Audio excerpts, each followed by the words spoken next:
Alright, ladies, so we're going to be working out our stomach, the upper stomach, the lower stomach, the whole stomach, the side, which give us that beautiful waistline, that snatchy on the side. These are the 5 moves that I love to go to get this stomach the way how I desire it after birth of my beautiful 4 babies.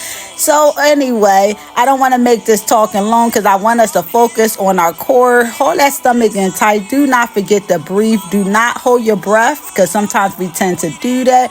Make sure that you are keeping that stomach as tight as you can for each move because each move matters. Each rep count.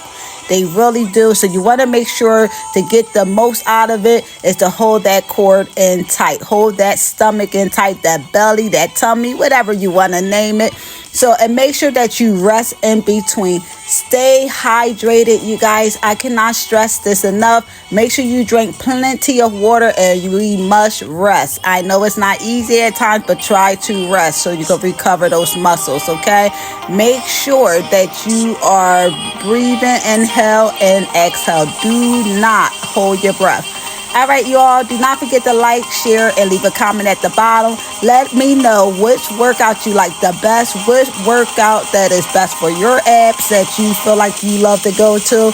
And let me know if you're following along. And yeah, I'll see you in the next video.